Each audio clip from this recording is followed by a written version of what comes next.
নমস্কার বন্ধুরা, আরো একটি নতুন ভিডিওতে আপনাদের সবাইকে স্বাগত। আজ বানিয়ে দেখাবো বেসনের ঘোলের মধ্যে চিড়ের গুঁড়ো দিয়ে একটি দুর্দান্ত স্বাদের নাস্তার রেসিপি, যেটা কি হেলদি এবং টেস্টি। সবার প্রথমে এখানে একটি বোলের মধ্যে নিয়ে নিলাম হাফ কাপ পরিমাণ বেসন। যেই কাপ মেপে বেসন নিয়েছি সেই কাপ মেপেই কিন্তু জলটা নিয়ে নেব। এখানে প্রথমে কিছুটা জল দিয়ে একটু গুলে নেব, তারপরে বাদ বাকি জলটা অ্যাড করব।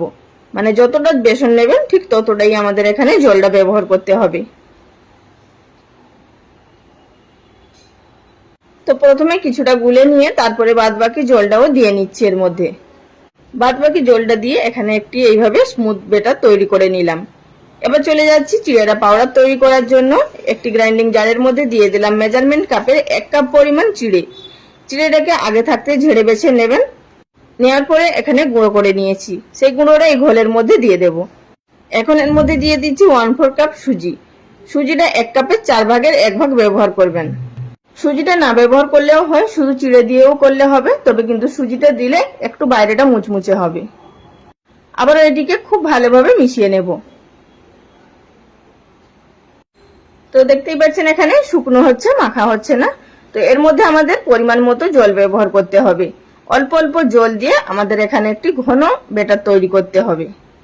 আর বন্ধুরা, এছাড়াও কিন্তু বিভিন্ন ধরনের নাস্তার রেসিপি চ্যানেলে আপলোড করা আছে, আপনারা চাইলে দেখে নিতে পারেন। আশা করছি আপনাদের সেই সমস্ত রেসিপিগুলো ভালো লাগতে পারে। কয়েকদিন আগে আপনাদের সাথে একটি ওটস দিয়ে একটি নাস্তার রেসিপি শেয়ার করেছিলাম, তো সেটা আপনারা সবাই ভীষণই পছন্দ করেছেন, তার জন্য আপনাদেরকে অসংখ্য ধন্যবাদ। তো বন্ধুরা, আপনাদের সঙ্গে এদিকে কথা বলতে বলতে আমার এদিকে ব্যাটারটাও তৈরি হয়ে যাচ্ছে। তো এখানে আপনাদের বলে দিচ্ছি, ব্যাটারটি তৈরি করতে আমার 1 কাপ পরিমাণ জল লেগেছে।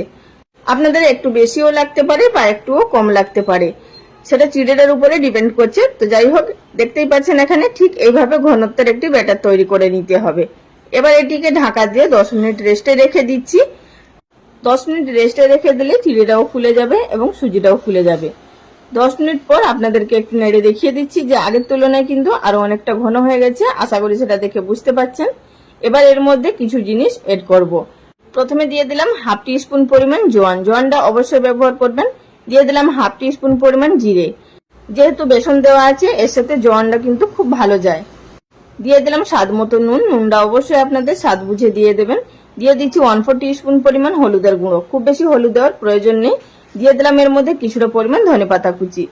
আর দিলাম কিছুটা পরিমাণ কাঁচা লঙ্কা কুচি। আপনারা নিজেদের টেস্ট অনুযায়ী ঝালটা দেবেন। আর দিয়ে দিচ্ছি এর মধ্যে 1/4 টিস্পুন মতো হিং। হিংটাও অবশ্যই ব্যবহার করবেন। বেসনের সাথে হিং এবং জোয়ানটা খুব ভালো একটা ফ্লেভার এবং টেস্ট এনে দেয়। সমস্ত উপকরণগুলো দিয়ে দেওয়ার পর আবারও এটিকে একটু ফেটিয়ে মিশিয়ে নেব।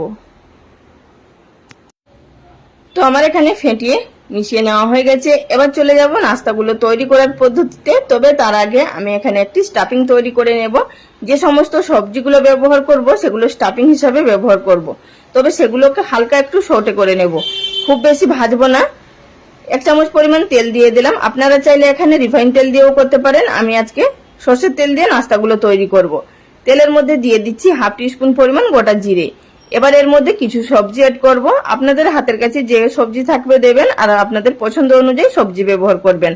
যেটা হালকা ফুটতে শুরু করার পর এখানে আমি আপনাদের দেখিয়ে দিচ্ছি সবজি নিয়েছি ক্যাপসিকাম, গাজর, টমেটো আর পেঁয়াজ। পেঁয়াজটা কিন্তু সম্পূর্ণ অপশনাল। আপনারা যদি নিরামিষ তৈরি করতে চান সেক্ষেত্রে পেঁয়াজ দেওয়ার কোনো প্রয়োজন নেই। পেঁয়াজ না দিলেও টেস্ট খুব ভালো আসবে। তো প্রথমে পেঁয়াজটা দিয়ে হালকা একটু ভেজে নিচ্ছি। পেঁয়াজটা হালকা ভেজে নেওয়ার পর এবার এর মধ্যে অ্যাড করে দিচ্ছি গাজর কুচিটা।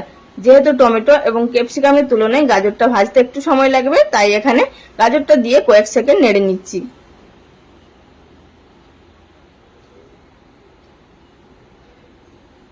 গাজরটা দিয়ে প্রায় 30 সেকেন্ড মতো নাড়াচাড়া করে নেওয়ার পর এবার এর মধ্যে অ্যাড করে দিচ্ছি টমেটো এবং ক্যাপসিকাম।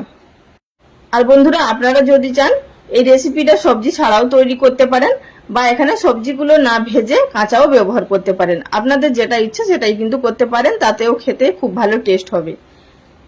তো সবজিটাকে দিয়ে হালকা একটু নেড়ে এটিকে ঢাকা দিয়ে 2 মিনিট মতো রেখে দেবো। তার আগে এর মধ্যে দিয়ে দিচ্ছি স্বাদ মতো নুন। সবজি অনুযায়ী নুনটা ব্যবহার করবেন। আর দেবো সামান্য পরিমাণ হলুদের গুঁড়ো। আবার এটিকে নেড়ে নিয়ে এবার ঢাকা দিয়ে 2 মিনিট মতো রান্না করে নেব। খুব বেশি কিন্তু রান্না করার কোনো প্রয়োজন নেই।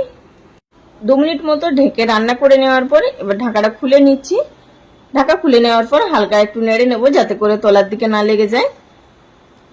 2 মিনিটের বেশি কিন্তু আমরা আর ভাজবো না। সবশেষে দিয়ে দিলাম এর মধ্যে হাফ টি স্পুন পরিমাণ মতো চাট মশলা।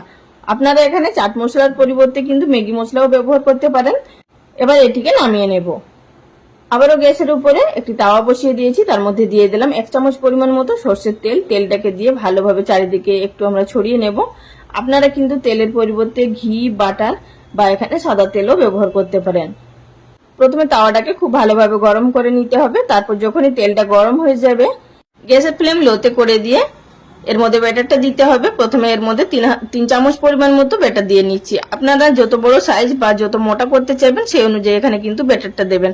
খুব বেশি মোটা বা খুব বেশি পাতলা করার প্রয়োজন নেই, তা না হলে কিন্তু কাঁচা থেকে যাবে যদি মোটা হয়।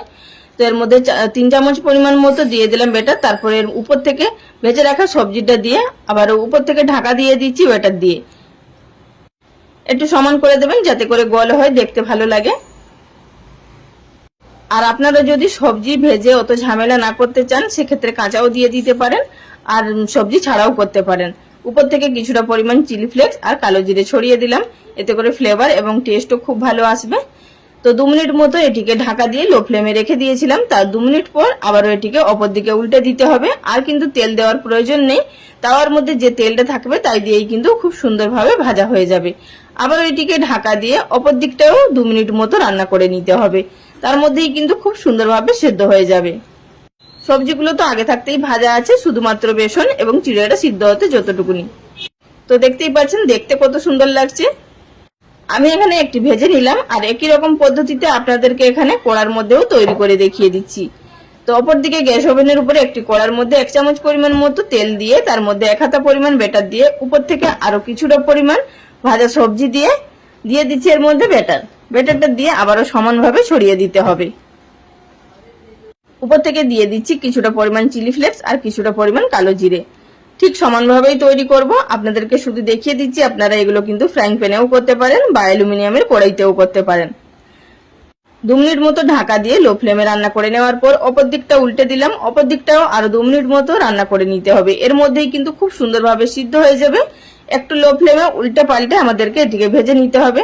তো দেখতেই পাচ্ছেন এখানে খুব সুন্দরভাবে এটিও তৈরি হয়ে গেল। একই রকম ভাবে কয়েকটা তৈরি করে নিয়েছি। এবার আপনাদের দেখিয়ে দিচ্ছি যে কতটা সফট হয়েছে আর ভেতরটা কতটা পুরে ভর্তি। আর খেতে বন্ধুরা অপূর্ব টেস্ট হয়, আপনারা বিশ্বাস করুন। আর এটি কিন্তু ভীষণ হেলদিও আর ততটাই ঠিক টেস্টিও। আপনারা এটা যে কোনো চাটনি দিয়েও খেতে পারেন বা সস দিয়েও বা কিছু না দিয়েও খেলেও এমনি শুধু খেতে খুব ভালো লাগবে। তাহলে বন্ধুরা রেসিপি ভালো লাগলে অবশ্যই লাইক কমেন্ট করে জানাবেন। আজ এই পর্যন্ত, সবাই ভালো থাকবেন, ধন্যবাদ।